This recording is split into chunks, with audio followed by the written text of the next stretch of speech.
Supreme court के प्रधान न्यायाधीश B R. Gavai पर सोमवार को हमले की कोशिश की गई, जिसके बाद देश भर में तमाम राजनेताओं की तरफ से रिएक्शन सामने आ रहे हैं।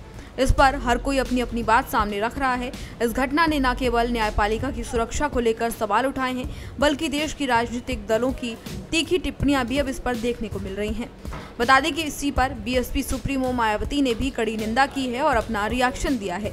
मायावती ने इसे शर्मनाक घटना बताया है और मामले को गंभीरता से संज्ञान में लेने की अपील की है। मायावती ने अपने सोशल मीडिया प्लेटफॉर्म एक्स पर एक पोस्ट किया, जिस पर उन्होंने इस पूरे मामले को लेकर गहरी नाराजगी व्यक्त की है। उन्होंने कहा कि भारत के प्रधान न्यायाधीश बी.आर. गवई के साथ आज कोर्ट में सुनवाई के दौरान उन पर अभद्रता करने की कोशिश अति दुखद और शर्मनाक है। इस घटना की जितनी भी निंदा की जाए वह कम है। ये कृत्य देश के सर्वोच्च न्यायिक पद पर बैठे व्यक्ति के लिए बहुत ही अपमानजनक है और इसे उचित तरीके से संज्ञान में लिया जाना चाहिए। उन्होंने ये भी कहा कि इस प्रकार की घटनाओं को रोकने के लिए कड़ी कार्रवाई की आवश्यकता है, ताकि भविष्य में ऐसी घटना फिर से न हो सके। इसके साथ ही समाजवादी पार्टी के अध्यक्ष अखिलेश यादव ने भी इस घटना की निंदा की है और इसे अभद्रता का एक गंभीर रूप बताया है। उन्होंने कहा कि पीडीएस समाज का अपमान करने वाले ऐसे असभ्य लोग दरअसल अपने दंभ और अहंकार के मारे होते हैं। इनकी प्रभुत्ववादी सोच नफरत को जन्म देती है और ये नफरत सिर्फ देश के सर्वोच्च न्यायिक पद पर बैठे व्यक्ति के लिए ही नहीं, बल्कि समाज के सबसे कमजोर और अंतिम व्यक्ति के लिए भी खतरनाक होती है।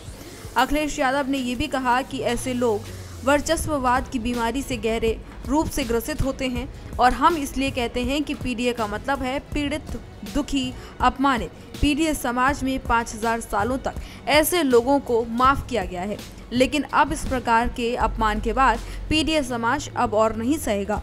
उनके अनुसार ये घटना सिर्फ एक व्यक्ति पर हमला करने की कोशिश नहीं थी, बल्कि ये समाज में मौजूद नफरत और असभ्यता के खिलाफ एक गहरी चिंता का कारण बनती है।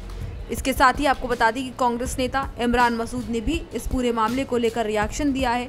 उन्होंने भी इस मामले की कड़ी आलोचना की है और इसे देश के इतिहास में काले दिन के रूप में दर्ज करने की बात कही है।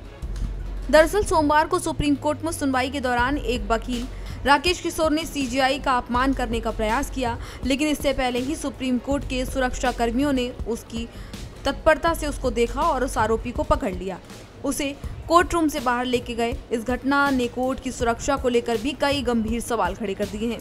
साथ ही ये भी दिखाया है कि कुछ असामाजिक तत्व किस हद तक लोकतांत्रिक संस्थाओं पर हमला करने की कोशिश कर रहे हैं। सुप्रीम कोर्ट में इस हमले की कोशिश के बाद विभिन्न राजनीतिक दलों की ओर से इस पर खूब रिएक्शंस आ रहे हैं। मायावती, अखिलेश यादव और तमाम विपक्षी दलों की तरफ से भी इस पर रिएक्शन सामने आ रहे हैं और सभी इसकी कड़ी निंदा कर रहे हैं।